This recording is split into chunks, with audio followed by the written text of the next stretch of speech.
విజయ్ ప్రసాద్ రెడ్డి గారి మరిన్ని video updates కొరకు మా YouTube channel I for God మినిస్ట్రీస్ని సబ్స్క్రైబ్ చేసుకోండి, బెల్ బటన్ క్లిక్ చేయండి. సర్వకృపానిధి మా దేవ, సర్వోన్నతుడా, సర్వశక్తిమంతుడా, సర్వాధికారి, సృష్టికర్త, మీ పవిత్ర నామానికి, మీ పరిశుద్ధ నామానికి, మా ప్రభువును, మా ప్రియ రక్షకుడు, మీ ప్రియ కుమారుడైన క్రీస్తు వారి శ్రేష్టమైన నామంలో హృదయపూర్వకంగా కృతజ్ఞతాస్తుతులు చెల్లించుకొంచున్నాం తండ్రి.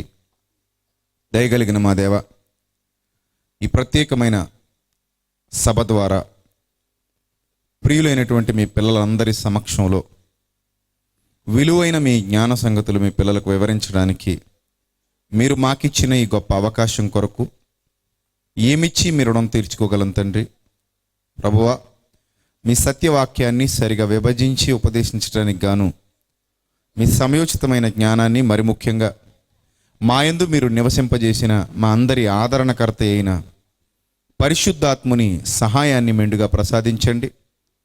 మీ పిల్లలు కేవలం వినువారు మాత్రమే ఉండి తమను తాము మోసగించుకోకుండా వింటున్నటువంటి మాటల ప్రకారంగా ప్రవర్తించగలిగే ధన్యత ప్రతి ఒక్కరికి అనుగ్రహించమని త్వరలో మా కొరకు రాని ఉన్న మా ప్రభువును, మా ప్రియ రక్షకుడు, మీ ప్రియ కుమారుడైన క్రీస్తు వారి శ్రేష్టమైన అతి పవిత్రమైన నామంలో ఈ ప్రార్థన మనవులు అడిగి వేడుకొనుచున్నాం మా కన్న తండ్రి, ఆమెన్. ప్రియమైన దేవుని ప్రజలరా, దేవాది దేవుని మహాకృపను బట్టి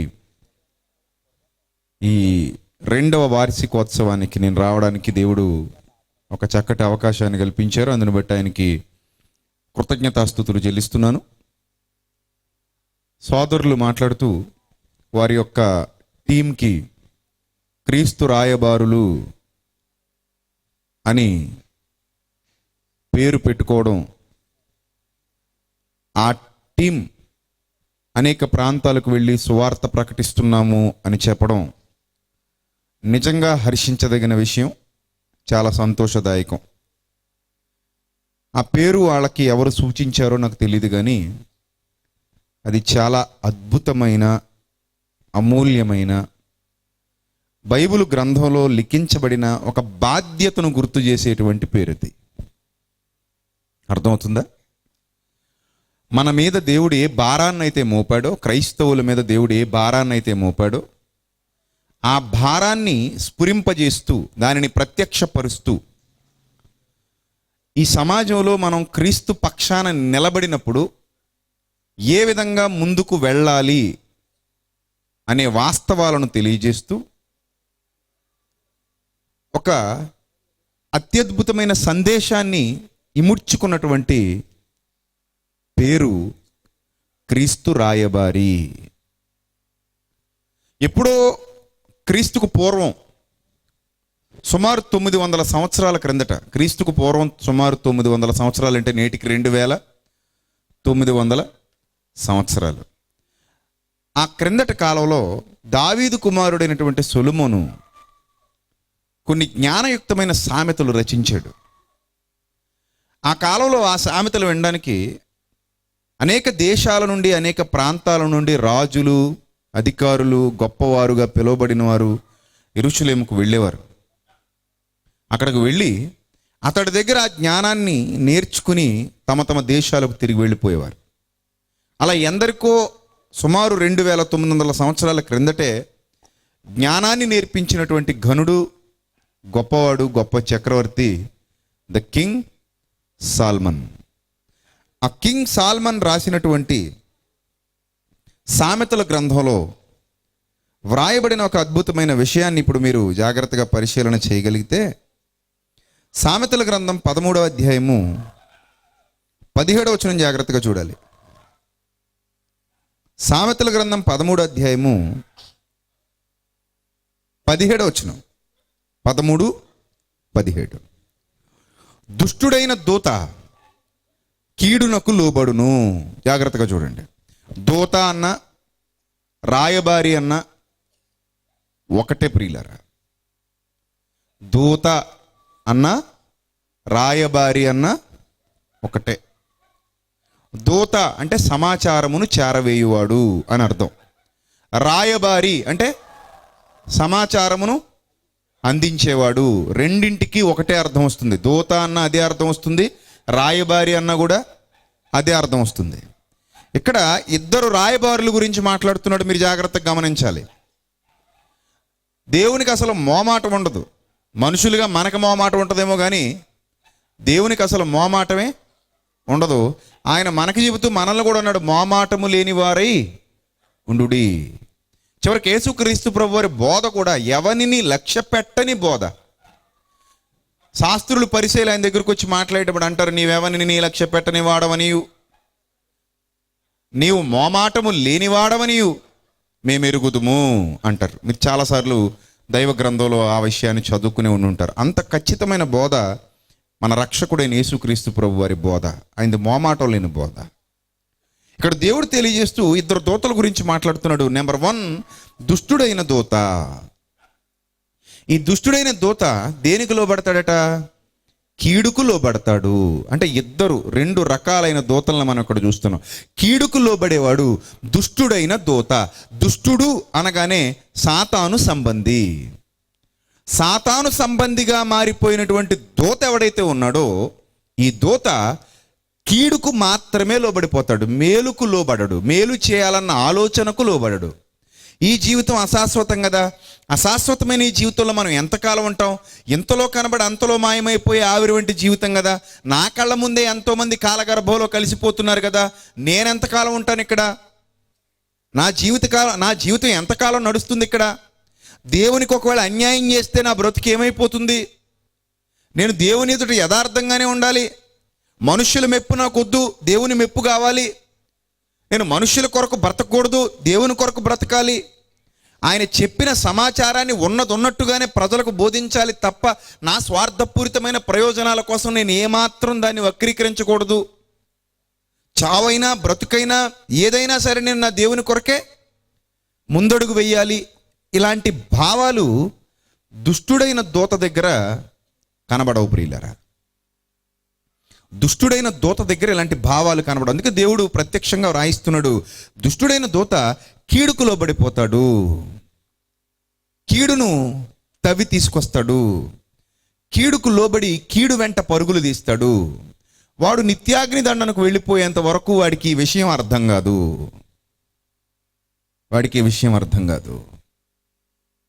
చూశారు? దుష్టుడైన దూత ఇలా ఉంటాడు.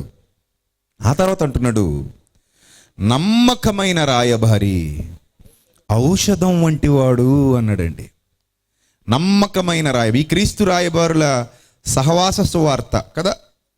సో వీళ్ళు ఎలా ఉండాలో, పేరుకు తగినట్టుగా ఉండాలంటే ఎలా ఉండాలో వ్రాయబడినటువంటి విషయాన్ని చూపిస్తున్నాను. నా సొంత జ్ఞానం కాదు ఇది. నమ్మకమైన దూత ఎవరు వంటివాడు? ఔషధం వంటివాడు. ఔషధం అంటే ఏంటండి? రోగాన్ని తగ్గించేటువంటి మందు. ఇంతకీ ఏ రోగం ఉందండి సమాజానికి? ఏ రోగం ఉంది? ఏ వైద్యుడు అవసరం? సాక్షాత్ యేసుక్రీస్తు ప్రభువు వారు భూమి మీదకి వచ్చినప్పుడు మాట్లాడుతూ అంటున్నారు, రోగులకే గాని ఆరోగ్యవంతులకు వైద్యుడు అక్కర్లేదు. సో రోగులకు ఖచ్చితంగా ఎవరు కావాలి? వైద్యుడు కావాలి. నేను ఈ భూమి మీదకి వచ్చింది ఆ పాప రోగంతో బాధపడుతున్న వారికి వైద్యం చేయడానికి, ఆ పాప రోగం నుండి విడిపించడానికి. ఇప్పుడు ఈ నమ్మకమైన రాయబారి కూడా సమాజంలోనికి వెళితే ఆ నమ్మకత్వంతో కూడిన రాయబారాన్ని సమాజానికి చేరవేస్తే అది వైద్యం, అది ఔషధం. ఒకవేళ నమ్మక ద్రోహంతో కూడిన రాయబారాన్ని సమాజంలోనికి చేరవేస్తే అది కీడు, మరింత భయంకరమైనది. ఈ మధ్యకాలంలో పెద్ద దందా నడుస్తుంది తెలుసా మీకు? మెడికల్ షాపుల్లో కానివ్వండి, మెడిసిన్ తయారు చేసేటువంటి సంస్థల్లో కానివ్వండి, ఒక పెద్ద దందా నడుస్తుంది. అదేంటంటే ఎక్స్పైరీ డేట్ అయిపోయినటువంటి మందుల్ని మళ్ళీ అదే మందుని లేబుల్ మార్చేసి ఎక్స్పైరీ డేట్ పెంచేసి మరలా మందుల షాపులకు పంపించేస్తున్నారు. మొన్నది బాహాటంగా వెలుగులోకి వచ్చేసింది. ఆ లేబుల్ మార్చేసే వీడియో ఒకటి బయటకు వచ్చింది.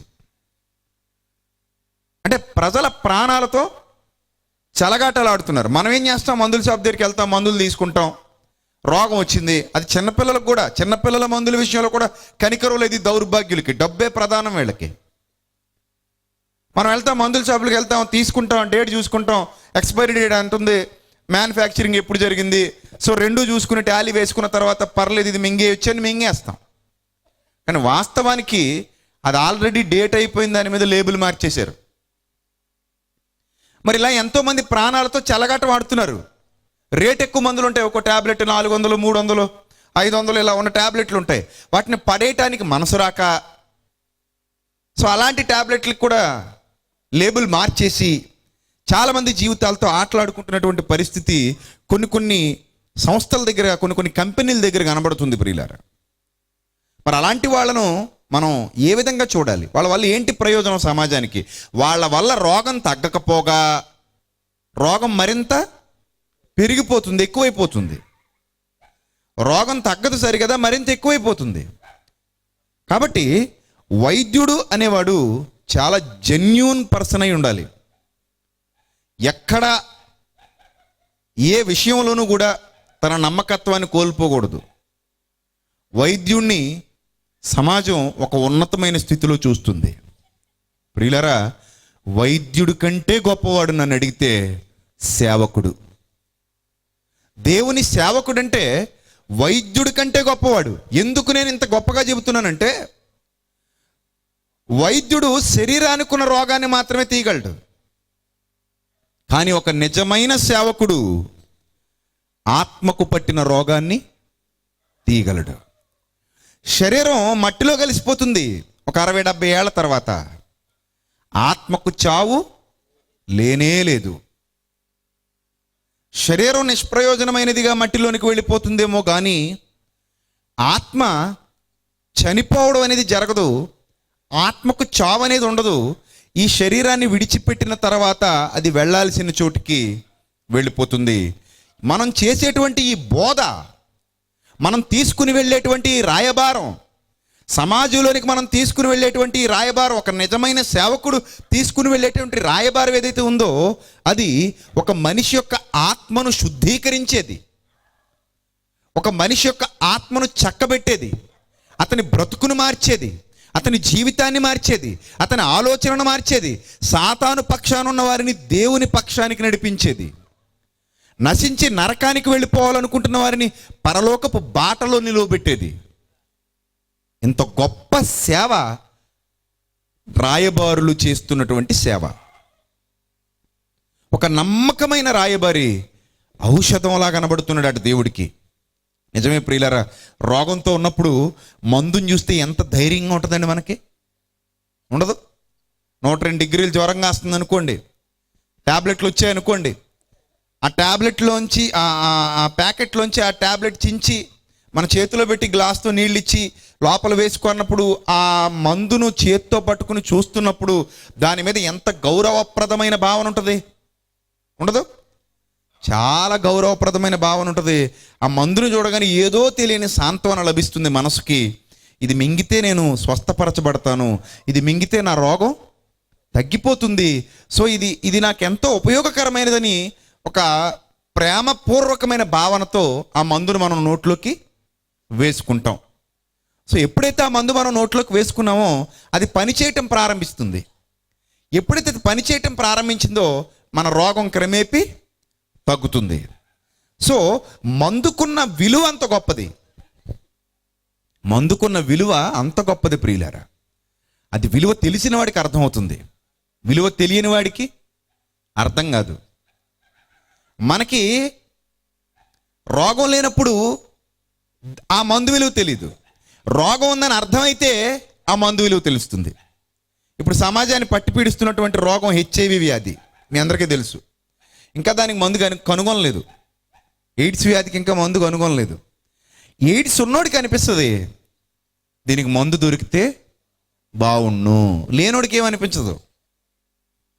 లేనోడికి మందు దొరికితే బాగుండని ఏమనిపించదు, కానీ ఉన్నోడికి అనిపిస్తుంది దీనికి మందు దొరికితే ఎంత బాగుండు అనిపిస్తుంది. ప్రియులారా, మందు విలువ అంత గొప్పదండి, చాలా గొప్పది మందు విలువ. అందుకే పూర్వకాలం నుండి నేటి వరకు కూడా వైద్యులకు ఎంత గౌరవం ఇస్తారండి సమాజంలో మనుషులు.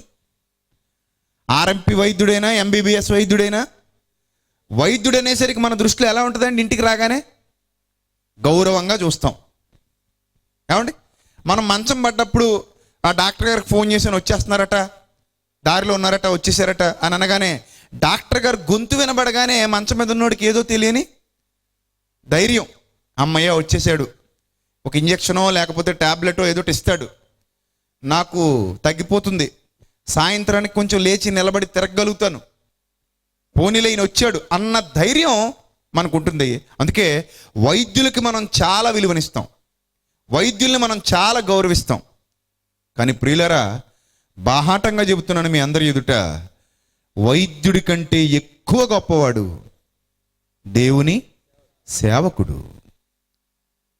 వైద్యుడి కంటే కొన్ని కోట్ల రెట్లు గొప్పవాడు దేవుని సేవకుడు. ఇంకా గట్టిగా మాట్లాడితే ఆ వైద్యుడికి కూడా, ఈ శరీర సంబంధమైన వైద్యుడికి కూడా వైద్యం చేయవలసిన వాడు దేవుని సేవకుడు. అర్థమవుతుందా? నాకు చాలామంది డాక్టర్లు తెలుసు, పెద్ద పెద్ద డాక్టర్లు. వాళ్ళు నాకు ఫోన్ చేస్తూ ఉంటారు, అన్నా మేము మీ వాక్యం వింటున్నాం, చాలా అద్భుతంగా అనిపిస్తుంది, చాలా లోతైన విషయాలు మేము నేర్చుకుంటున్నాం, మమ్మల్ని మేము చక్కదిద్దుకున్నాం. ఒకరోజైతే ఎక్కడి నుంచో దూర ప్రాంతాల నుండి కారులో వచ్చేసారు నా దగ్గరికి, హైదరాబాద్ ప్రాంతాల నుండి మా ఊరికి వచ్చారు కారు తీసుకుని, వాళ్ళంతటా వాళ్ళుగా పని కట్టుకుని వచ్చారు. వచ్చి అడ్రస్ కనుక్కుని నాకు ఫోన్ చేసి మా ఇంటికి వచ్చి నన్ను కలిసి వెళ్ళారు. ఆవిడ వయసు చూస్తే ఒక 50-55 ఏళ్ళు ఉంటాయి ఆ డాక్టర్ అమ్మ గారికి. వాళ్ళ అబ్బాయి కూడా డాక్టరే. వాళ్ళిద్దరు వచ్చారు, బాబు నేను ఇలా గర్భిణీ స్త్రీలకు వైద్యం చేస్తూ ఉంటాను, ప్రసూతి వైద్య నిపుణురాలని అని ఆవిడ చెప్పడం. వాళ్ళ అబ్బాయి ఎముకల స్పెషలిస్టు. సో వాళ్ళు వచ్చి, మేము ఇలా వాక్యం విన్నప్పుడు ఇంత జ్ఞానం ఉందా బైబిల్లో, ఇలాంటి విషయాలు ఉన్నాయా బైబిల్ అని మేము ఆశ్చర్యపోయాం, సో నేర్చుకుంటున్నాం బాబు అన్నారు. వాస్తవానికి హాస్పిటల్కి వెళ్తే మనల్ని అపాయింట్మెంట్ కూడా దొరకదు, బయట కూర్చోవాలి వాళ్ళ దగ్గర. అంటే మీరు ఆలోచన చేయండి, వైద్యుడికి కూడా వైద్యం చేసేవాడు ఎవడు? దేవుని సేవకుడు. వైద్యుడు కూడా వైద్యం పొందుకోవాలి అంటే నమ్మకమైన దేవుని రాయబారి దగ్గరకు రావాల్సిందే. నమ్మకమైన దేవుని రాయబారి దగ్గరకు రావాల్సిందే. లోక ఒక గొప్ప వైద్యుడు, కానీ ఆ లోక అపోస్తలుల ద్వారా వైద్యం చేయించుకున్నాడు. ప్రారంభంలో తాను కూడా ఒక అసలైన వైద్యుడిగా మారాడు. తర్వాత సువార్త రాశాడు. మీరు ఆలోచన చేయండి, అతను మామూలు డాక్టరు. ఆ రోజుల్లో మరి ఇంగ్లీష్ మెడిసిన్ లేదు. ఏ మెడిసిన్ ఉంది? ఆయుర్వేద వైద్య విధానమే అమల్లో ఉంది. ఈ ఆయుర్వేద వైద్య విధానాన్ని కొనసాగిస్తున్నవాడే లూకా. ఆ లూకా కూడా అపోస్తలుల పాదాల దగ్గర కూర్చుని ఏమి నేర్చుకున్నాడు? దేవుని జ్ఞానాన్ని అభ్యసించి తదుపరి కాలంలో అతను కూడా ఒక వైద్యుడిగా మారాడు. సో ఈ విషయాన్ని మీరు జాగ్రత్తగా గమనిస్తే ప్రియులరా, నమ్మకమైన దూత దేవుని దృష్టికి ఒక ఔషధంలా కనబడుతున్నాడు. నమ్మకమైన రాయబారి దేవుని దృష్టికి ఒక ఔషధంలా కనబడుతున్నాడు. ఎవడైతే కీడును కల్పిస్తున్నాడో, బుద్ధిహీనుడుగా దుష్టుడిగా ఉన్నాడో, ఆ దుష్టుడైన దూత కీడుకు లోబడుతున్నాడు. వాడు దేవుని దృష్టికి ఏమాత్రం ఔషధం వంటి వాడిగా కనబడటం లేదు. సో ఈ రెండు రకాలైన దూతల్ని మీరు జాగ్రత్తగా గమనించాలి బైబిల్ గ్రంథాన్ని అనుసరించి. ఏ వ్యక్తి అయితే, ఏ సేవకుడైతే దేవుని మీద ఆధారపడి సేవ చేస్తున్నాడో, వాక్యం మీద ఆధారపడి సేవ చేస్తున్నాడో, వాక్యాన్ని మాత్రమే ప్రకటిస్తున్నాడో, అతని పాదాలకు మనం నమస్కరించినా తప్పులేదు. అర్థమవుతుందా? అలాంటి వారిని నెత్తను పెట్టుకుని మొయ్యాలి. మీరు ఇందాకేదో తమ్ముడు నా గురించి పరిచయం చేస్తూ సేవకుల గురించి ఈయన కఠినంగా మాట్లాడతాడని ఇలా చెప్పుకుంటున్నారు, అలా చెప్పుకుంటున్నారు అన్నాడు. వాస్తవానికి మీరు గమనించండి, నిన్ననే మాకు రాజమండ్రిలో సెమినార్ జరిగింది. ఆ రాజమండ్రి సెమినార్లో ఏజెన్సీ నుంచి కొంతమంది సేవకుల్ని రప్పించాం. వాళ్ళు నిరుపేదలైన సేవకులు ప్రియులారా. మనకి ఇంకా బైకులు, కార్లు ఉన్నాయి, వాళ్ళకి సైకిళ్ళు కూడా లేవండి. ఎక్కడో రాజవమ్మంగి, మారేడుమిల్లి ఆ పరిసర ప్రాంతాల్లో వాళ్ళు సేవ చేస్తూ ఉంటారు. వాళ్ళని రప్పించి మా ఐ ఫర్ గాడ్ మినిస్ట్రీస్ ద్వారా వాళ్ళకి సువార్త ప్రకటించడానికి కిట్లు, వాళ్ళకి కొత్త సైకిళ్ళు ఇవన్నీ ఇచ్చి వాళ్ళని ప్రోత్సహించి పంపించాం.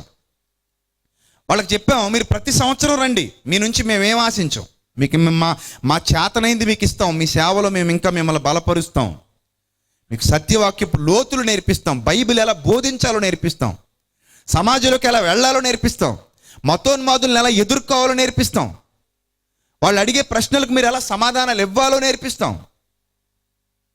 అక్కడే మారయ్య అని ఒక సేవకుని చంపేశారు ఆ మధ్య. ఎప్పుడు దేవసాయం అది 2018. మారయ్య అని ఒక సేవకుడు ఏజెన్సీలో సేవ చేస్తుంటే కొంతమంది క్రూరులు ఆ సేవకుని చంపేశారు. అతను చనిపోయాడు. కాబట్టి ప్రియులారా, సేవకులకు వ్యతిరేకం అనే పదం ఎప్పుడు వాడకండి, నా దగ్గర తప్పది. ప్రతి సేవకుడు అంటే నాకు గౌరవం, ప్రతి సేవకుని నేను ప్రేమిస్తాను, నేను చాలా గౌరవిస్తాను సేవకులు. వాళ్ళ కష్టం వచ్చిందంటే ముందు నేనే నిలబడతాను వెళ్ళి. కానీ నా బాధ ఏంటంటే ఈ కార్పొరేట్ వాళ్ళు ఉన్నారు కొంతమంది, చిన్న పేద సేవకులను తొక్కేసి, పేద సేవకుల సంఘాలన్నింటినీ నలిపేసి వాళ్ళ సంఘంలో ఉన్న వాళ్ళందరినీ లాగేసి వీళ్ళు మ్యాజిక్లు చేసి వీళ్ళని ఎత్తుకుపోతుంటారు గద్దల్లాగా. నా పోరాటం వాళ్ళ మీద చేశాను తప్ప చిన్నోళ్ళ మీద కాదు. మోసం చేసే వాళ్ళని నేను అడ్డుకున్నాను తప్ప మంచోళ్ళని కాదు. మీరు నాకు తెలిసి టీవీ 9లో ప్రోగ్రాం చూసి ఉంటారు, ఆ ప్రదీప్ కుమార్ది. అది కూడా బైబిల్ తన్నాడని నాకు రోషం వచ్చింది. మందు తాగుతూ బైబిల్ తన్నితే మరి కోపం రాదండి. నేను మా సంఘంలోనే బైబిల్ కింద పెట్టినేమను. బైబిల్ కింద పెడితే వాళ్ళకి గట్టిగా ఇస్తాను కోటింగ్. పైన పెట్టండి, ఏం మొయ్యలేరా? బైబిల్ ఒళ్ళో పెట్టుకోలేరా? చంటి పిల్లని కింద పెట్టేస్తారు, అలాగా తొక్కుపోతారంటారే, పెట్టరు కదా. మీ చంటి పిల్లని ఏం చేస్తారు?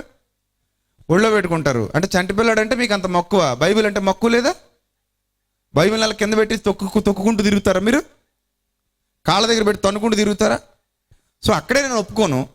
ఒక సేవకుడి స్థాయిలో ఉన్నాడు మందు తాగుతూ బైబిల్ తంతుంటే మరి బాధ కలగదా? బాధ కలగదండి. సో దాంతోనే నేను అతన్ని అడిగాను, ఈ నీళ్లు గొడవ ఏంటి, ఈ నీళ్లు చల్లడం ఏంటి, ఈ నీళ్లు తాగించడం ఏంటి, అందులో క్లోరోఫామ్ అంటున్నారు, అది ఎంతవరకు నిజం? సో ఇవన్నీ ఎక్కడున్నాయి బైబిల్లో అని నిలదీశాను తప్ప ఇంకా వేరే ఉద్దేశం ఏం కాదు ప్రియులారా. మరొకటి గుర్తుపెట్టుకోండి, ఒక చిన్న తప్పు చేసే వ్యక్తి ఉంటే మంచిగా సేవ చేసే సేవకులు కూడా ఏమొస్తుంది? చెడ్డ పేరు వస్తుంది. అది రాకూడదు అన్నది నా ఆశ. రాజమండ్రిలో చూసే ఉంటారు, జడ్జెస్ ఉన్నారు, లాయర్లు ఉన్నారు, ఒక పక్క మతోన్మాదులు ఉన్నారు, అలాగని అందులో మంచి వాళ్ళు కూడా ఉన్నారు. దైవ సేవ హైందవ సోదరులు మంచి వ్యక్తులు కూడా వచ్చారు, కూర్చున్నారు అక్కడ. ఒక పక్కంతా క్రైస్తవులు ఉన్నారు. అక్కడ లోకరక్షకుడు కృష్ణుడా క్రీస్తు అనే చక్కటి డిబేట్ జరిగింది. అది మీలో చాలామంది చూసే ఉండుంటారు. చాలా ధైర్యంగా మాట్లాడాను నేను ఆ రోజు. భగవద్గీత, భాగవతం, బైబిల్, ఈ గ్రంథాలన్నిటిలో నుండి ఎవరు నిజమైన రక్షకుడు, కృష్ణుడా క్రీస్తు అనే అంశం మీద జరిగింది అక్కడ డిబేట్, రాజమండ్రిలోనే. సో కావాలనుకుంటే యూట్యూబ్లో కూడా ఉంది ఆ వీడియో, చూడండి. ఇప్పటికే 10 లక్షల పైనే చూశారు, చాలామంది చూశారు ఆ వీడియోని. 10 లక్షల మంది పైనే చూశారు. కాబట్టి ప్రియులరా, మీరు ఆలోచన చేయండి.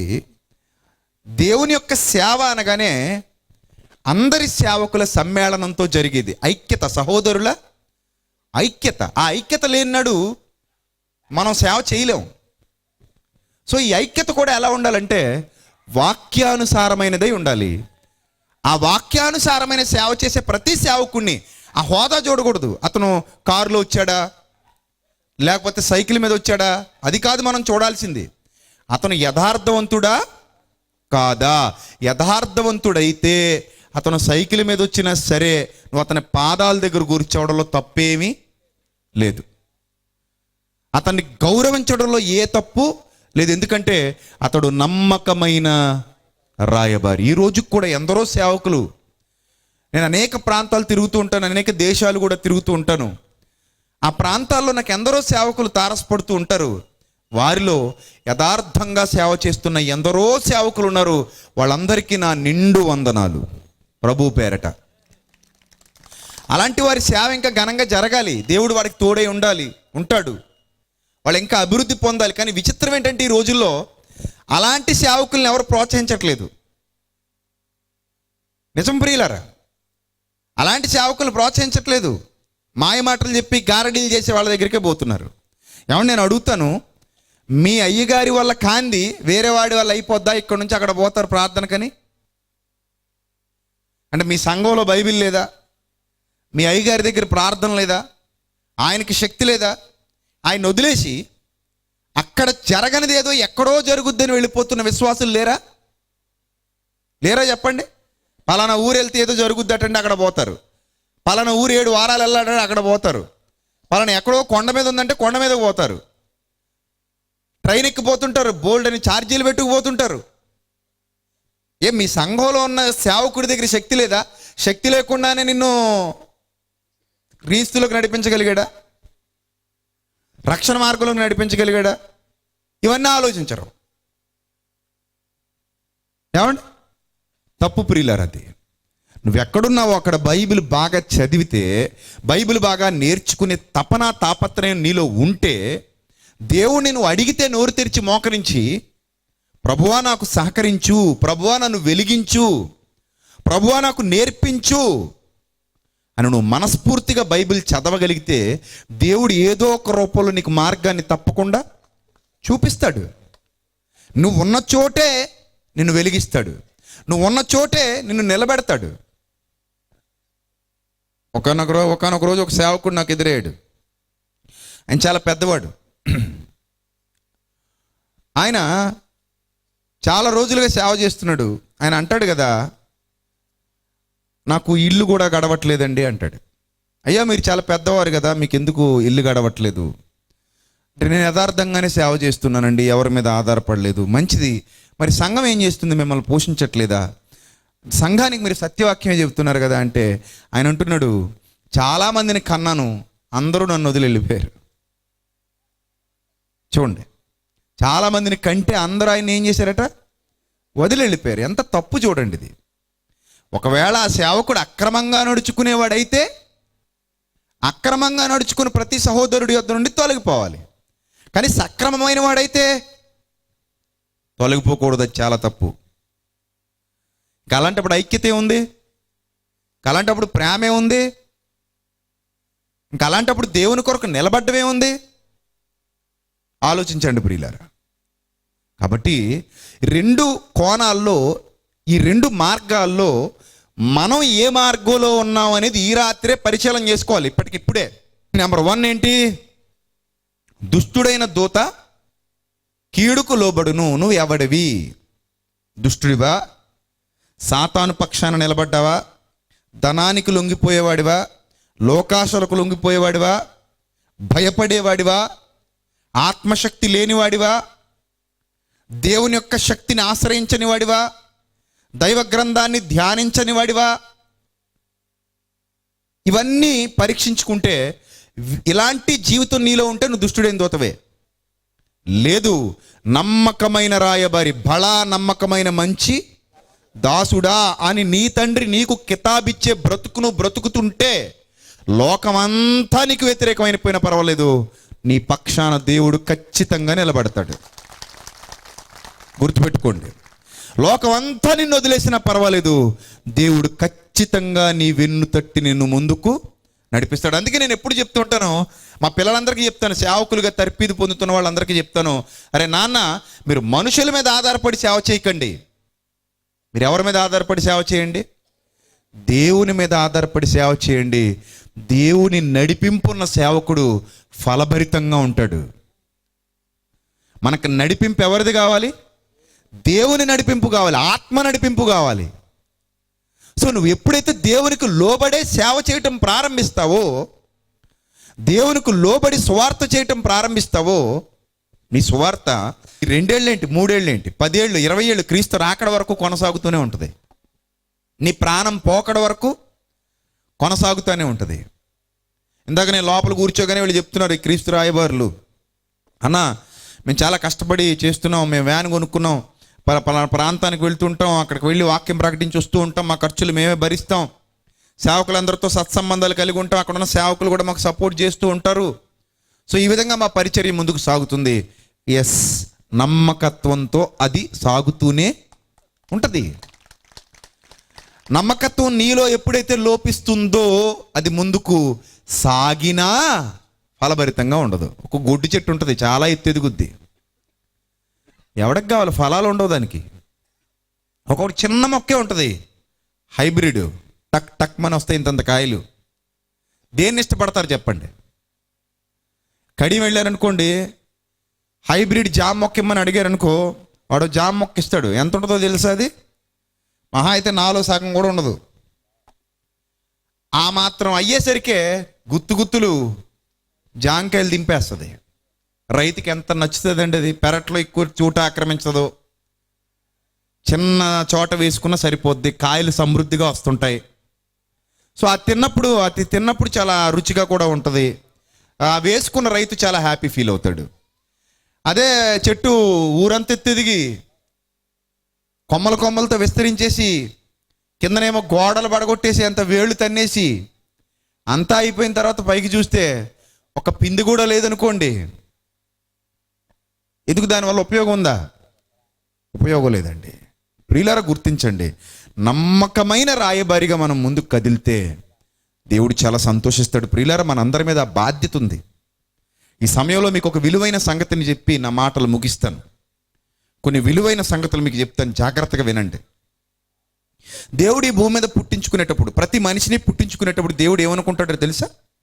ప్రతి మనిషిని పుట్టించుకునేటప్పుడు చాలామంది నాకు ఉపయోగపడకుండా పోయారు, కనీసం వీడైనా నాకు ఉపయోగపడతాడు అన్న ఆశతోనే పుట్టించుకుంటాడు. నిజం ప్రియులారిది, ఇది నిజం. చాలామంది నేను పుట్టించుకున్నాను, నాకు నమ్మక ద్రోహం చేసి వెళ్ళిపోయారు, కనీసం వీడైనా నాకు నమ్మకంగా ఉపయోగపడతాడు, కనీసం ఈమైనా నా కొరకు నమ్మకంగా పనిచేస్తుంది, వీళ్ళు నా కొరకు నమ్మకంగా బ్రతుకుతారు అన్న ఆశతో పుట్టించుకుంటాడు. ప్రియులారా, మీరు నమ్మాలి ఈ విషయాన్ని. నిజమేనండి. ఇప్పుడు ప్రపంచ జనాభా సుమారు 750 కోట్ల మంది ఉన్నారండి, దాదాపుగా పైచీలుకుంటారు. ఇన్ని కోట్ల మంది ఉన్నప్పుడు కూడా ఇంకా పిల్లలు పుడుతున్నారా, పుట్టట్లేదా? మీరు చెప్పండి. పుడుతున్నారండి పిల్లలు? ఏమంటే పిల్లలు ఎందుకు పుడుతున్నారండి? దేవుడు నాకు 750 కోట్ల మంది ఉన్నారు కదా అని సరిపెట్టేసుకోవచ్చు కదా. సరిపెట్టుకుంటున్నాడా? లేదండి. ఎందుకు పుట్టించుకుంటున్నాడో తెలుసా? కనీసం వీళ్ళైనా నా కోసం బ్రతుకుతారేమో అన్న ఆశ. మీకు ఇక్కడ ఒక విషయం అర్థం కావాలి. భూమి బలాత్కారముతో నిండి ఉంది. సమస్త శరీరులు తమ మార్గములను చెరిపేసుకున్నారు. దేవుని హృదయం వీళ్ళు ఎందుకు కన్నాన్రా బాబు అని నొచ్చుకుంటుంది. భూమి మీద నరులను చేసినందుకు యెహోవా సంతాపపడి తన హృదయములో నొచ్చుకొనున్నాడు, బాధపడుతున్నాడు. అయ్యో, ఇలాంటి దుర్మార్గుల్ని ఎందుకు కన్నాను, ఇలాంటి దుర్మార్గుల్ని ఎందుకు కన్నాను, మరి కనడం ఆపేయచ్చు కదా అనే ప్రశ్న వస్తే నోవహు లాంటోడు ఒకడు పుట్టాడు కదా అనే సమాధానం కూడా వస్తుంది, మర్చిపోవద్దు. అర్థమవుతుందా? ఇన్ని కోట్ల మంది చెడిపోయారు కదా, ఇన్ని లక్షల మంది చెడిపోయారు కదా, వీళ్ళ వల్ల కలిగిన బాధ ఒక్క నోవహు వల్ల దేవునికి ఏమైపోయిందట? తీరిపోయింది. అందుకే ఆదికాండంలో ఆ మాట ఎంత అద్భుతంగా ఉంటుంది అంటేనండి, దేవుడు మాట్లాడుతున్న ఆ మాట ఒక్కసారి చూడండి. ఆదికాండం 6వ అధ్యాయం, ఆదికాండం 6వ అధ్యాయం 8వ వచనం. అయితే నోవహు యెహోవా దృష్టి యందు కృప పొందినవాడాయను. నోవహు వంశావళి ఇదే. నోవహు నీతిపరుడును, తన తరములో నిందారహితుడు. ఏమంటున్నాడు అక్కడ? తన తరములో.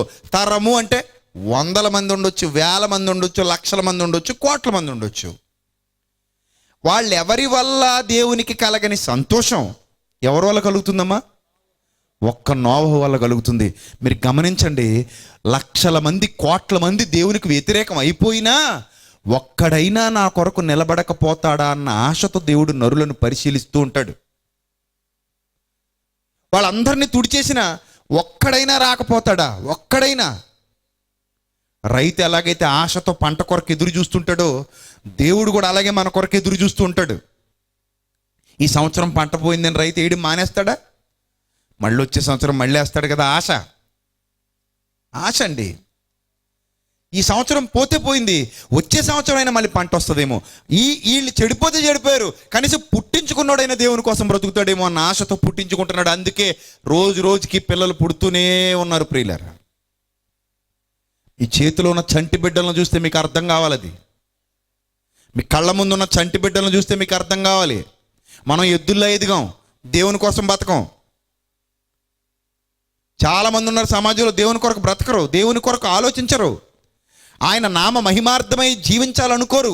ఇదిగో ఈ నోవహు తరంలో జనాలు ఎలాగైతే చెడిపోయారో, వీళ్ళు కూడా అలాగే చెడిపోయి బతుకుతుంటారు. అలా చెడిపోయి బతుకుతున్నప్పుడు నోవహు మీద ఆశలు పెట్టుకున్నాడు దేవుడు.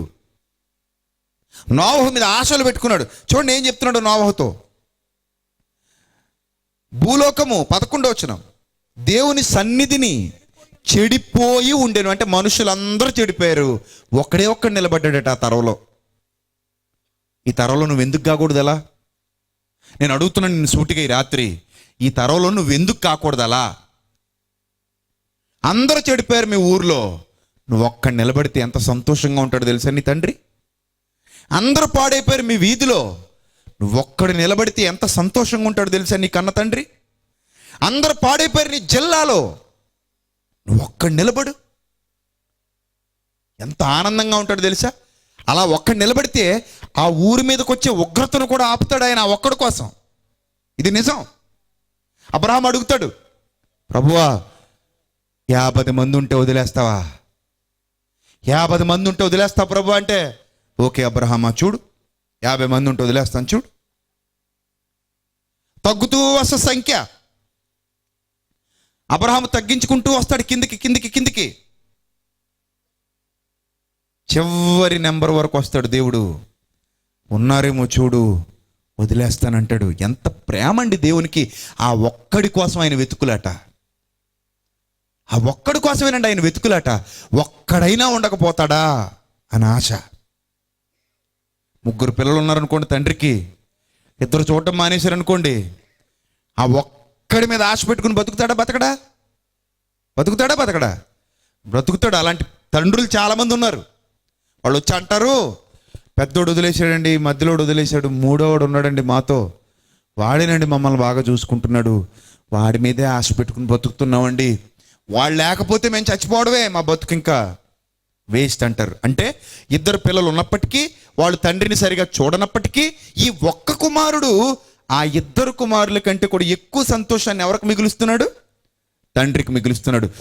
ప్రియులారా, ఈ రాత్రి మీరు ఆ స్థితిలో ఉండలేరా? ఆలోచించండి ఒక్కసారి. నమ్మకమైన దూతగా మీరు పనిచేయలేరా? నమ్మకమైన రాయబారిగా మీరు పనిచేయలేరా?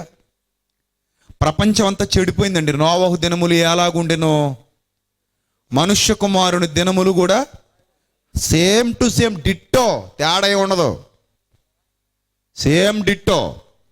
అప్పుడు ఎలా ఉన్నారో ప్రజలు, ఇప్పుడు అలాగే ఉంటారు, అలాగే ఉన్నారు. మీరు చూడండి సమాజాన్ని ఎంత భయంకరంగా మారిపోతుందో, రోజు రోజుకి ఎంత భయంకరంగా మారిపోతుందో. మొన్ననే సుప్రీంకోర్టు తీర్పు ఇచ్చేసింది, వివాహేతర సంబంధం నేరం కాదు, భర్త భార్య అనే కట్టుబాటు లేదు, ఎవరెవరితో అయినా వెళ్ళిపోవచ్చు, మీకు నచ్చినట్టు తిరగవచ్చు అని తీర్పు ఇచ్చేసింది సుప్రీంకోర్టు. కేసులు పెట్టడానికి వీలు లేదన్నట్టు. అలాగే మగ పెళ్లి చేసుకోవచ్చు, ఆడ పెళ్లి చేసుకోవచ్చు. అదే సుప్రీంకోర్టు ఇచ్చినటువంటి తీర్పు. నోవహు దినాలు కావు ఇవి, నోవహు దినాలు కావా ఇవి?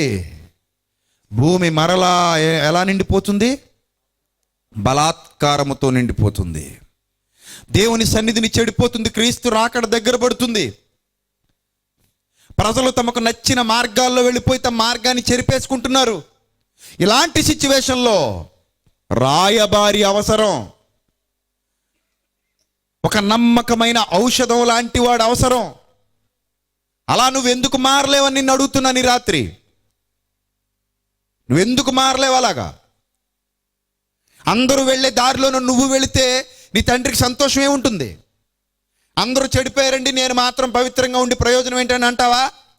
ఆ రోజు నోవహు అలా అనుకుని ఉండుంటే ఓడ నిర్మాణం జరిగి ఉండేది కాదు ప్రియులారా, మర్చిపోవద్దు. అందరూ వెళ్ళే బాటలో మనము వెళ్ళాలన్న నియమం ఏమీ లేదు. అందరూ చెడిపోతే మనము చెడిపోవాలన్న రూల్ ఏమీ లేదు. అందరూ పడిపోతే మనము పడిపోవాలన్న రూల్ ఏమీ లేదు. డబ్బు కోసమో, తుచ్చమైన కోరికల కోసమో, మన స్వార్థపూరిత ప్రయోజనాల కోసమో దేవుని నామాన్ని తాకట్టు పెట్టే దౌర్భాగ్యకరమైన బ్రతకవలసిన అవసరం లేదు. రోషంతో, పౌరుషంతో దేవుని కొరకు నువ్వు నిలబడితే ఆయన హస్తం నీకెప్పుడు తోడుగా ఉండి నిన్ను నడిపిస్తుంది. నిన్ను మునుముందుకు తీసుకెళ్తాడు దేవుడు. ఎక్కడ నిన్ను విడువడు ఎడబాయడు. ఆయన వాగ్దానం ఉంది, నిన్ను విడువను ఎడబాయను అని వాగ్దానం చేసిన వాడు ఆయన. సో ఆయన కొరకు నువ్వు నిజంగా నిలబడితే ఏ పరిస్థితులు అయినా సరే నిన్ను గెలిపించగలవాడు ఆయనే. ఏ పరిస్థితులు అయినా సరే నిన్ను వెలిగించగలవాడు ఆయనే. ఏ పరిస్థితులు అయినా సరే నిన్ను తప్పించగలవాడు ఆయనే. నిన్ను కాపాడేవాడు, నిన్ను పోషించేవాడు, నిన్ను భరించేవాడు, సమస్త విధములైన కృపతో నిన్ను నింపేవాడు ఆయనే ప్రియులారా. ఎందుకు మనం మన విశ్వాసాన్ని తగ్గించుకోవాలి? ఎందుకు అందరూ నడిచే బాటలో మనము నడవాలి? నమ్మకత్వాన్ని ఎందుకు కోల్పోవాలని అడుగుతున్నాను. ఎందుకు నమ్మకత్వాన్ని కోల్పోవాలి? తుచ్చమైన డబ్బు కోసమా నమ్మకత్వాన్ని కోల్పోవడం? తుచ్చమైన డబ్బు కోసమా? రంగు కాగితం, దొంగ కాగితం. అది ఈరోజు ఉంటుంది, రేపు మన దగ్గర ఉండదు. ఈరోజు మన జేబులో ఉంటుంది, రేపు పక్కోడి జేబులోకి వెళ్ళిపోద్ది, మనల్ని చూసి నవ్వుతుంది. మళ్ళీ వాడి జేబులో నుంచి ఇంకోటి జేబులోకి వెళ్ళిపోద్ది. ఒకవేళ మనం బీరువాలు పెట్టి తాళం వేస్తే మనం చచ్చాక అది బీరువాలోనే ఉంటుంది, అక్కడ నుండి నవ్వుతుంది. ప్రియులారా, ఆలోచన చేయండి. దేనికోసం మనం మన నమ్మకత్వాన్ని వదులుకోవాలి? దేనికోసం మనం మన నమ్మకత్వాన్ని పాడు చేసుకోవాలి? దేనికోసం మనం దేవునికి విరోధంగా మారిపోవాలి? ఒక్కసారి మీ మనస్సాక్షిని ప్రశ్నించుకోండి. మరలా మరలా దేవుడు మనల్ని ప్రశ్నిస్తూనే ఉన్నాడు. ఎంతమంది చెడిపోయినప్పుడు కూడా ఒక్కడు దేవుని కొరకు నిలబడితే దేవునికి సంతోషం. అదే చెబుతున్నాడు అక్కడ. భూలోకము బలాత్కారముతో నిండి ఉండెను. దేవుడు భూలోకమును చూచినప్పటిది చెడిపోయి ఉండెను. భూమి మీద సమస్త శరీరులు తమ మార్గమును చెరిపివేసుకుని ఉండిరి. దేవుడు నోవహుతో మాట్లాడుతున్నాడు. ఎవరితో మాట్లాడుతున్నాడు? నోవహుతో మాత్రమే. మరి మిగిలిన వాళ్ళతో చెప్పండి, మిగిలిన వాళ్ళతో మాట్లాడలేదండి. ఎంతమంది ప్రజలు ఉంటారండి ఆ రోజుల్లో? భూమి అంతా నిండిపోయింది కదా, కోట్ల మంది ప్రజలు ఉండుంటారు ఆ రోజుల్లో కూడా, లక్షల మంది ఉండుంటారు కదా. అన్ని లక్షల మంది లేదా కోట్ల మంది ప్రజలలో ఒక్కడేనండి దేవుని కొరకు నిలబడింది? ఒక్కడే ప్రియులారా. ఆ ఒక్కడితో దేవుడు మాట్లాడుతున్నాడు. ఏమంటున్నాడంటే, సమస్త శరీరుల మూలముగా భూమి బలాత్కారముతో నిండి ఉన్నది గనుక నా సన్నిధిని వారి అంతము వచ్చి ఉన్నది. ఇదిగో వారిని భూమితో కూడా నాశనము చేయుదును. భూమితో కూడా నాశనము చేయుదును. 7వ అధ్యాయం 1వ వచనం. అదే ఆదికాండం 7వ అధ్యాయం 1వ వచనం కూడా చూడండి. యెహోవా ఈ తరము వారిలో నీవే, నీవే అండర్లైన్ చేయండి. నీవే అంటే నువ్వు ఒక్కడివే. ఈ తరము వారిలో నీవే నా ఎదుట నీతిమంతుడవై ఉండుట చూచి తిని. ఆకాశం నుండి నరులను పరిశీలన చేస్తుంటే ఎంతమంది కనబడ్డారట నీతిమంతులుగా? ఒక్కడు కనబడ్డాడు. మిగిలిన సమస్త శరీరులు ఏమైపోయి ఉన్నారు ప్రియులారా? చెడిపోయి ఉన్నారు. నీవే నీతిమంతుడవై ఉండుట చూచి తిని గనుక నీవును నిన్ను బట్టి నీ ఇంటివారు, నీవు నిన్ను బట్టి నీ ఇంటివారు ఓడలో ప్రవేశించండి అన్నాడు. ప్రియులారా, మీరు గమనించండి. నీవే నీతిమంతుడుగా కనబడుతున్నావు. ఇదిగో సమస్త శరీరులను తుడిచిపెట్టేద్దాం అనుకుంటున్నాను. నువ్వు ఒక్కడివే కనబడ్డావు నాకు. ఈ తరంలో నువ్వు ఒక్కడివే. నేను పరిశీలన చేస్తుంటే నువ్వు ఒక్కడివే ఉన్నావు. ఇదిగో వారి అంతం వచ్చేసింది. నా సన్నిధిని వారి అంతం వచ్చింది. భూమితో కూడా వారిని ఏం చేస్తాను? నాశనం చేసేస్తాను. నిన్నొక్కడిని కాపాడుకుంటాను. అప్పుడు జరిగింది ఏంటో తెలుసా? అప్పుడు జరిగింది ఏంటో తెలుసా? సువార్త పరిచర్య. నిజం ప్రియులారా, సుమారు ఈ దైవజనుడు ఎవరు? నోవహు ఓడ కట్టడానికి పట్టిన సమయం 100 ఏళ్ళు. దాదాపుగా 100 ఏళ్ళు పట్టిందండి ఓడ కట్టడానికి. అంటే ఈ 100 ఏళ్ల కాలంలో ఓడ నిర్మాణం జరుగుతున్న 100 ఏళ్ల కాలంలో ఏం జరిగింది? సువార్త ప్రకటన జరిగింది. ఏమనో తెలుసా? అయ్యలారా, లోకం మీదకి విపత్తు రాబోతుంది. నేను ఆల్రెడీ ఓడ నిర్మిస్తున్నాను. ఒక్కొక్కరిని ఓడలోనికి చేర్చాలన్నదే నా తాపత్రయం. దేవుడు నన్ను వెళ్ళమన్నాడు, నేను వచ్చాను. దయచేసి నా మాట వినండి, ఈ సువార్తను నమ్మండి, ఓడలోనికి రండి. ఇది ఒక నిస్వార్థపరుడైన, నమ్మకమైన, రాయబారి చేస్తున్న సువార్త పరిచర్య, లేకపోతే ఒక నమ్మకమైన రాయబారం. ఎక్కడికి వెళ్తుంది రాయబారం? ప్రజల దగ్గరికి వెళ్తుంది. ఎవరి తరపున వెళ్తుంది? దేవుని తరపున వెళ్తుంది. ఏమని వెళ్తుంది? మీ మీదికి ఉగ్రత రాబోతుంది, త్వరపడి మారు మనస్సు పొంది ఓడలోనికి రండి, రక్షణ పొందండి. ఓడలోనికి రండి, రక్షణ పొందండి అనే సువార్త. ఇది సత్య సువార్త. ఈ సత్య సువార్త ప్రజల్లోనికి వెళుతున్నప్పుడు ప్రజలు ఎవ్వరూ స్వీకరించట్లేదు. మాకొద్దు. ఏంటి, ప్రళయం రాబోతుందా? మేము ఓడలోకి వస్తే రక్షింపబడతామా? ఈ ప్రళయం నుండి తప్పింపబడతామా? నీ రాయబారం మేము నమ్మాలా? మాకు అవసరం లేదు అని చాలామంది ఆ రాయబారాన్ని ఏం చేశారు? తృణీకరించారు. ఆ విషయాన్ని పేతురు గారు నోట్ చేశారు. చూడండి ప్రియులారా, పేతురు గారు ఎంత చక్కగా నోట్ చేశారో మీరు చూడండి.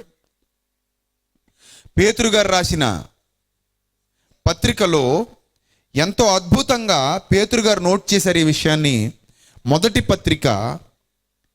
పేతురు గారు రాసిన మొదటి పత్రిక 3వ అధ్యాయము 19వ వచనం నుంచి జాగ్రత్తగా చూద్దాం. పేతురు గారు రాసిన మొదటి పత్రిక 3వ అధ్యాయము 19వ వచనం నుంచి జాగ్రత్తగా చూడాలి. దేవుని దీర్ఘశాంతము ఇంకా కనిపెడుతున్నప్పుడు, ఇప్పుడు కూడా కనిపెడుతుంది తెలుసా మీకు ఆ విషయం? ఇప్పుడు కూడా దేవుని దీర్ఘశాంతం ఏం చేస్తుంది? కనిపెడుతుంది. కాబట్టే తన రాయబారుల్ని మీ మధ్యకు పంపిస్తున్నాడు, మీకు బుద్ధి చెప్పిస్తున్నాడు. మీరు వినాలా? ఆ రాయబారాన్ని వినాలి. నేను వినను, వెళ్ళి అంటావా? నీకు పోయే కాలం దగ్గర పడినట్టే. ఇంక నిన్ను ఎవడు కాపాడలేడు. అందుకే నేను ఎప్పుడు చెప్తాను, బతిమాలాల్సిన అవసరం లేదు సువార్త ప్రకటించడానికి. మీకు సముద్రం దగ్గరే తుఫాన్ రాబోతుంది. అక్కడ జాలర్లు వేటకు వెళ్ళాలని రెడీ అవుతుంటారు. అప్పుడు అధికారులు వచ్చి ఏం చేస్తారు? బాబు ప్లీజ్ బాబు, మీ కాల్ పట్టుకుంటాం బాబు, నమ్మండి బాబు, వెళ్ళొద్దు బాబు అంటారా? మరేమంటారు? తుఫాన్ రాబోతుంది, దాని పేరే తుఫాను హెచ్చరిక. తుఫాన్ రాబోతుంది, మీరు వెళ్ళొద్దు, కాదు కూడదు, మేము వెళ్తాం, ఒళ్ళు కొవ్వెక్కి వెళ్తాం అన్నారంటే ఏం చేస్తారు? పోండే, సముద్ర గర్భంలో కలిసిపోతారు అంటారు. సో ఒక సేవకుడిగా ఎవడి కాళ్ళు పట్టుకుని బతిమలాడాల్సిన అవసరం లేదు. ధైర్యంగా చెప్పు, నమ్మి బాప్తిస్మం పొందినవాడు రక్షింపబడును, నమ్మని వానికి శిక్ష విధింపబడును. నమ్మితే రక్షింపబడతావు, నమ్మవా పోతావు అంతే. నీ కాళ్ళు పట్టుకుని బతిమలాడతారేటి? ట్రాన్స్ఫార్మర్ ఉంది అక్కడ, ముట్టుకోకరా బాబు అని చెప్పాలి. ఏమని చెప్తావు? బాబు నీ కాలు పట్టుకుంటాను, నా మాట విని బాబు, బిస్కెట్ పెడతాను బాబు, అక్కడికి వెళ్ళక బాబు అంటావా? అలా అన్నావు కదా, పోతావు. వెళ్తే ట్రాన్స్ఫార్మర్ అది ముట్టుకున్నావంటే పోతావు, బుగ్గైపోతావు, జాగ్రత్త చూసుకో అని చెప్తావు. నోవహు కూడా ధైర్యంగా చెబుతున్నాడు వెళ్ళి. చూడండి, దేవుని దీర్ఘశాంతం ఇంకా కనిపెట్టుచుండినప్పుడు, పూర్వము నోవహు దినములలో ఓడ సిద్ధపరచబడుచుండగా అవిధేయులైన వారి యొద్దకు, అనగా చెరలో ఉన్న ఆ పాపమనే చెరలో ఉన్న ఆత్మల యొద్దకు ఆయన ఆత్మరూపిగానే వెళ్ళి వారికి ప్రకటించెను. ఇప్పుడు కూడా ఆత్మరూపిగానే ప్రకటిస్తున్నాడు. సాధనాలుగా మనలాంటి దైవ సేవకుల్ని వాడుకుంటున్నాడు అంతే. అర్థమవుతుందా? ఇప్పుడు కూడా ఎలా ప్రకటిస్తున్నాడు ఆయన? ఆయన ఆత్మ ప్రకటిస్తుంది, ఆయన ఆత్మ మాట్లాడుతుంది, ఆయన ఆత్మ హెచ్చరిస్తుంది, ఆయన ఆత్మ గద్దిస్తుంది, ఆయన ఆత్మ ఖండిస్తుంది. ఎవరో ఒకరిని సాధనాలుగా వాడుకొని పరిశుద్ధాత్మ సహాయంతో ఆ ఖండన, ఆ గద్దింపు, ఆ హెచ్చరిక నీ హృదయంలోనికి వెళ్ళకపోతే, దాన్ని నేను నమ్మను, నేను పట్టించుకోను, నాకు నచ్చినట్టు ఉంటాను, ఏమవుద్దో చూద్దామంటే ఇంకా ఆ తర్వాత పోయే కాలమే. ఏమవుద్దో చూద్దాం అనే పొగరు ఎప్పుడైతే మనిషి హృదయంలోనికి వచ్చిందో, దేవుడు ఇక వాళ్ళు దేవుని వైపు తిరగరు అని అర్థం. వాళ్ళకి మారరు, మార్పు చెందే హృదయం వాళ్ళకి దగ్గర లేదు. బండలాంటి హృదయాలు వాళ్ళు కరగరు. వాళ్ళు తమ బ్రతుకును మార్చుకోవడానికి ఇష్టపడరు. వాళ్ళ జీవితాన్ని ఎలాగే నాశనం చేసుకోవడానికి ఇష్టపడతారు. పాపాన్ని ప్రేమిస్తూ మారు మనసు పొందడానికి వాళ్ళకి మనసు రావట్లేదు. ఆత్మరూపిగానే వెళ్ళి వారికి ప్రకటించెను. ఆ బోడలో కొందరు, అనగా 8 మంది నీటి ద్వారా రక్షణ పొందిరి. చూసారా, దాన్ని దేంతో పోలుస్తున్నాడు? ఈరోజు మనం పొందుతున్న రక్షణతో పోలుస్తున్నాడు. అది నీటి ద్వారానే, ఇది నీటి ద్వారానే. అక్కడ రక్షణకు బాహ్య సంబంధంగా డైరెక్ట్గా వాడుంది. ఇప్పుడు బాప్తిస్మం అనే వాడుంది. ఆ రోజు ఆ వాడెక్కాలి, ఈరోజు ఈ వాడెక్కాలి. సో ఆ రోజు ఆ వాడెక్కమని నోవహు ప్రకటించాడు, ఈరోజు ఈ వాడెక్కమని నమ్మకమైన రాయబారులు ప్రకటిస్తున్నారు. ప్రకటించాలి, ప్రకటిస్తూ పోవాలి. ఆ వాడ రక్షణ కొరకు, ఈ వాడ రక్షణ కొరకు 21వ వచనంలో చెప్తున్నాడు, దానికి సాదృశ్యమైన బాప్తిస్మము అన్నాడు. దానికి సాదృశ్యమైన బాప్తిస్మము ఇప్పుడు మిమ్మును రక్షించుచున్నది. చూసారా బాప్తిస్మం ఎంత గొప్పదో? బాప్తిస్మం అంటే అర్థం తెలుసా మీకు? బాప్తిస్మము అనేది తెలుగు పదం కాదు. బాప్తిస్మము అనేది తెలుగు పదం కాదండి. బ్యాప్టిజో అనే పదం నుండి బ్యాప్టిజం అనే పదం వచ్చింది. ఈ బ్యాప్టిజం అనే పదం నుండి బాప్తిస్మము అని తర్జుమా చేశారు మన తెలుగు అనువాదకర్తలు. ఈ బాప్తిస్మము అంటే అర్థం ఏంటో తెలుసా? నీటిలో సమాధి చేయుట అని అర్థం. టు ఇమ్మర్స్ ఇన్ వాటర్, నీటిలో సమాధి చేయుట అంటే ఒక మనిషిని తీసుకుని వెళ్ళి నీటిలో సమాధి చేసి మరలా తిరిగి లేపి, ఇదిగో ఇక మీదట నీవు క్రొత్త జన్మ పొందుకున్నావు. ఆ క్రొత్త జన్మ పొందటానికి ముందు నీ హృదయంలో వాక్యం విని పొడవబడిన వాడవై, పొడవబడిన దానవై, పశ్చాత్తప్త హృదయము కలిగిన దానవై ఉండి తీరాలి. అలా ఉండాలి అంటే నీకు నమ్మకమైన రాయబారి దొరకాలి. ఆ నమ్మకమైన రాయబారి నీకు ఎప్పుడైతే ఆ రాయబారాన్ని చేరవేస్తాడో, అది విని హృదయంలో పొడవబడి, అమ్మో నేను రక్షణ పొందకపోతే నశించిపోతాను, లోకం మీదకి ఉగ్రత రాబోతుంది, ఈ ఉగ్రత వచ్చినప్పుడు దేవుడికి ఎవరిని కనికరించడు, ఈ లోగానే నేను సత్యాన్ని తెలుసుకోవాలి, సత్య మార్గంలోనికి రావాలి, నా ఆత్మను రక్షించుకోవాలని ఇష్టపడిన వారు రాత్రనక పగలనక ఎప్పుడైనా సరే బాప్తిస్మానికి వెళ్ళిపోతారు.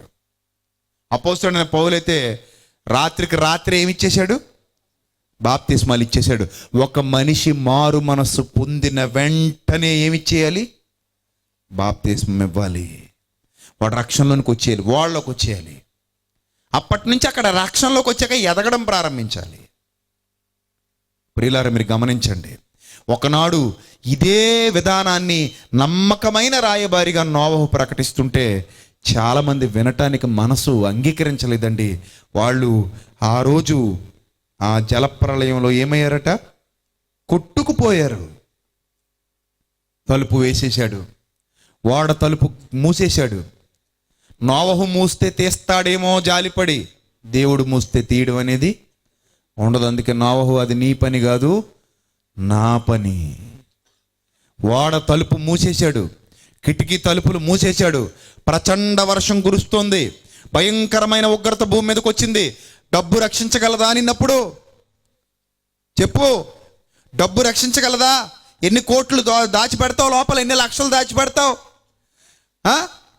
సద్దాం హుస్సేన్ అనేవాడు 200 కోట్ల రూపాయలతో కట్టించుకున్నాడు బాత్రూము. ఇల్లు కాదు నేను చెప్పేది, ఇంట్లో బాత్రూమ్ ఖరీదు ఎంత? 200 కోట్లకి. చివరికాడి వెళ్ళేది కూడా బంగారందే, ఆ బాత్రూమ్ సింక్ కూడా బంగారందే. అలా 200 కోట్ల రూపాయలు ఖరీదైన బాత్రూమ్ కట్టించుకున్నాడు. వాడు బంకర్లలో దాక్కున్నాడు. చివరికి అమెరికా సైన్యం పట్టేసుకుంది. అత్యంత కిరాతకంగా సద్దాం హుస్సేన్ ఏం చేశారు? చంపేశారు. ఏమైందండి? ఆ డబ్బు ఏమైంది? ఆ బంగారం ఏమైంది? బాత్రూమ్ ఏమైంది? ప్రియులారా, ఉగ్రత దినమందు ఆస్తి అక్కరకు రాదు. ఇన్ని తెలిసి ఇన్ని వాక్యాలు చెప్తాం కానీ మనిషి మళ్ళీ దాని చుట్టూ తిరుగుతాడు కుక్క మాదిరి. ఆస్తి అక్కడికి రాదని తెలుసు కానీ మనకు ఆస్తే కావాలి. ధనం మనల్ని రక్షించలేదని తెలుసు కానీ మనకు ఆ ధనమే కావాలి. వెండి బంగారముల వలన మనకు రక్షణ రాదని తెలుసు కానీ గెహజీలాగా దాని వెనకాలే పరిగెడతాం. రియలైజ్ అవ్వాలి ప్రియులారా. కొంతకాలం ఉంటాం, వెళ్ళిపోతాం. మనకి ఏం కావాలో దాన్ని మనకు ప్రభు ఎలాగూ ఇస్తాడు. సంతృప్తి కలిగిన జీవితాలు మనకి ముఖ్యం. మీకు కలిగి ఉన్న వాటితో తృప్తి పొంది నమ్మకమైన రాయబారులుగా కొనసాగండి.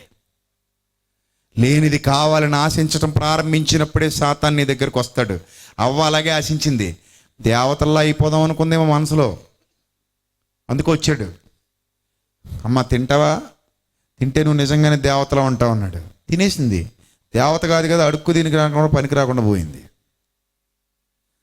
గింటివే పడ్డారు అంతే. అందులో నుంచి, తోటలో నుంచి, ఏదైనా వనంలో నుంచి ఏమయ్యారు? బయటికి తోసివేయబడ్డారు. మళ్ళీ ఇంకెన్నడూ రాకుండా అయిపోయింది పరిస్థితి. కాబట్టి ప్రియులారి, రాత్రి ఆలోచన చేయండి. దేవుడు మనకిచ్చిన అవకాశాన్ని దయచేసి దుర్వినియోగం చేసుకోకండి. నమ్మకత్వాన్ని పాడు చేసుకోకండి.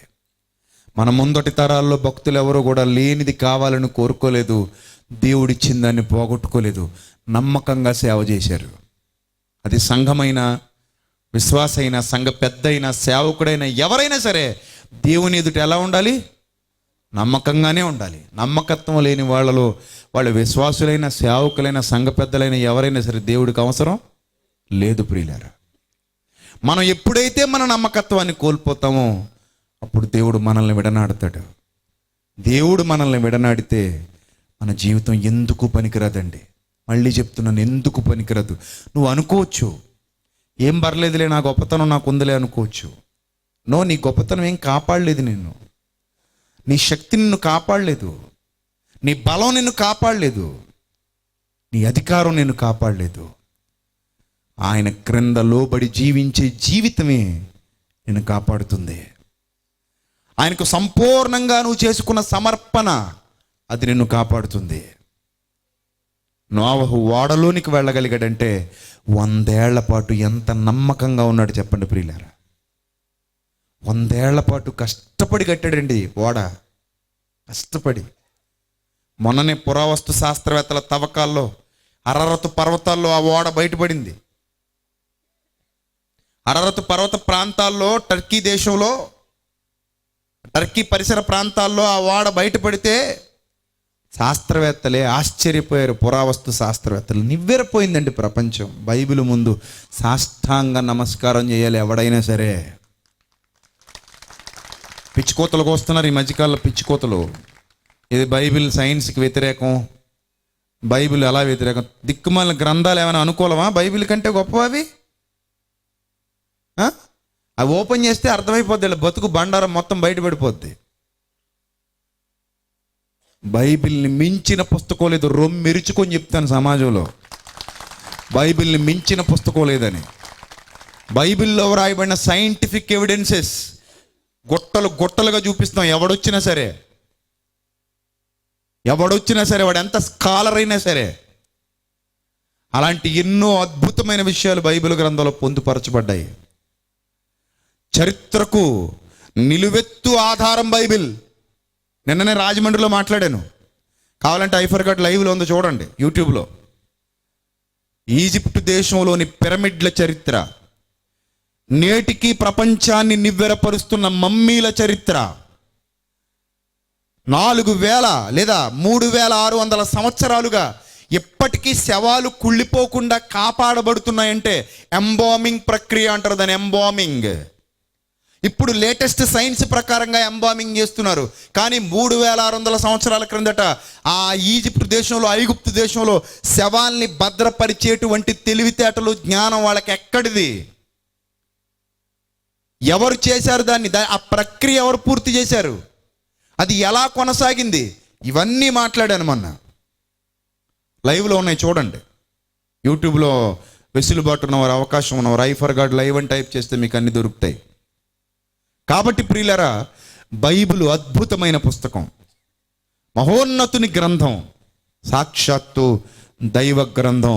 ప్రపంచవ్యాప్తంగా ఎప్పటికీ number 1 Guinness book of world record. ఎలాగో చెప్పమంటారా? ఎప్పటికీ ప్రపంచవ్యాప్తంగా అత్యధికంగా అమ్ముడవుతున్న పుస్తకం ఏదైనా ఉంది అంటే అది బైబిల్. సగర్వంగా చెప్పండి. మిగిలిన పుస్తకాలు ఎవడు కొంటలే, దుమ్ము బట్టి ఎడుతున్నాయి.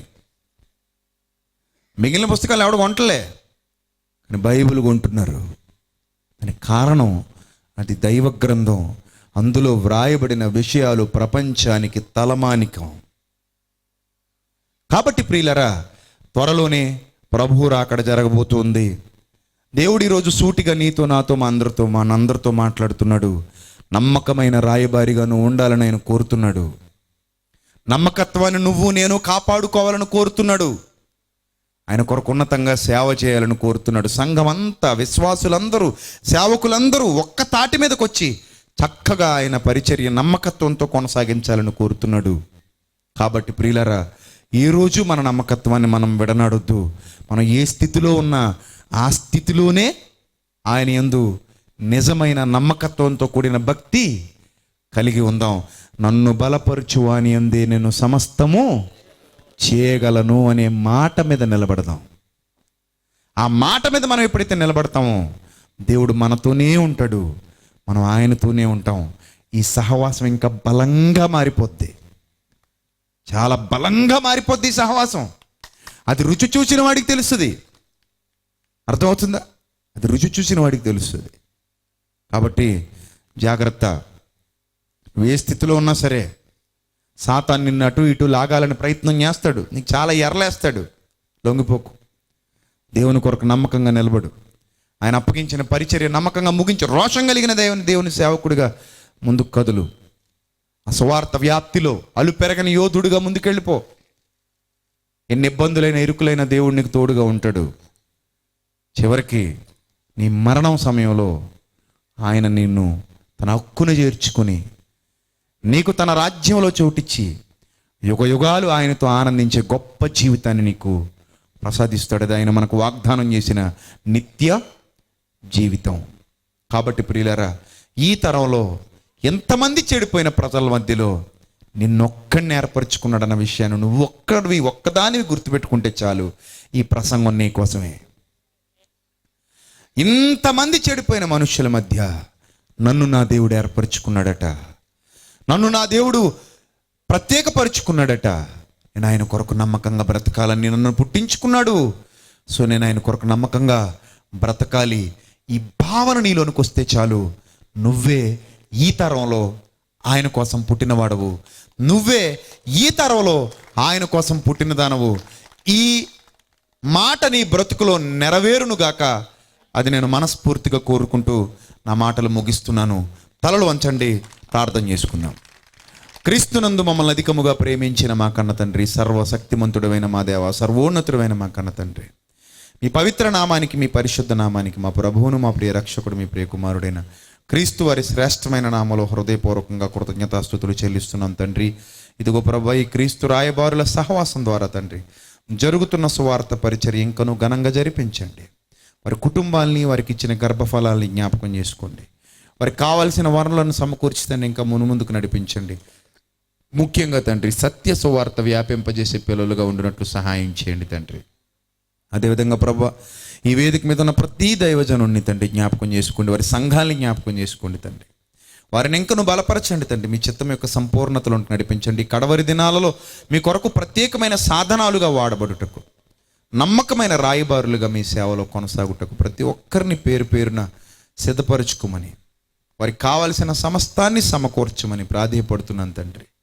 ప్రభా, మేమందరము ఒక్క తాటి మీద నిలువబడి మీ కుమారుడైన క్రీస్తు రాజ్య విస్తరణలో నమ్మకస్తులైన పిల్లలుగా, నమ్మకమైన రాయబారులుగా ప్రభా, మీ దృష్టికి ఔషధాల వలె కనబడుతూ కొనసాగడానికి సహాయం చేయమని. ఒకనాడు ప్రభా, చెడిపోయిన ఈ ప్రపంచంలో నోవహు మీ కళ్ళకి ఎలాగైతే కనబడ్డాడో అలా మేము అందరము కనబడడానికి ప్రభు మమ్మల్ని సిద్ధపరచమని వేడుకుంటున్నాను. ఆ మంచి మనస్సు ప్రతి ఒక్కరికి దయచేయమని ప్రాధేయపడుతున్నాను తండ్రి.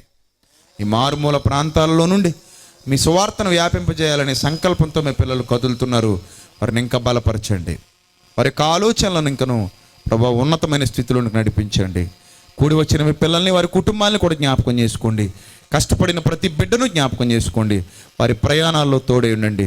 త్వరలో మా కొరకు రాని ఉన్న ప్రభువును, మా ప్రియ రక్షకుడు, మీ ప్రియ కుమారుడైన క్రీస్తు వారి శ్రేష్టమైన నామంలో ఈ ప్రార్థన మనవులు అడిగి వేడుకొనుచున్నాం మా కన్న తండ్రి.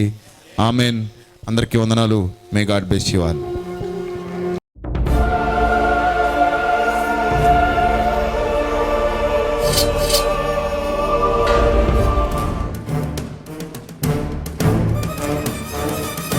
ఆది నీవే, అంతం నీవే, ప్రభవం నీవే, ప్రళయం నీవే, అల్ఫయు నీవే, ఓమెఘయు నీవే, విలయం నీవే, స్థిర నిలయం నీవే.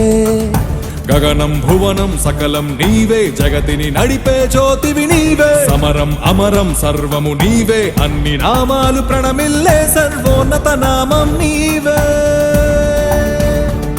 సర్వోన్నత నామం నీవే.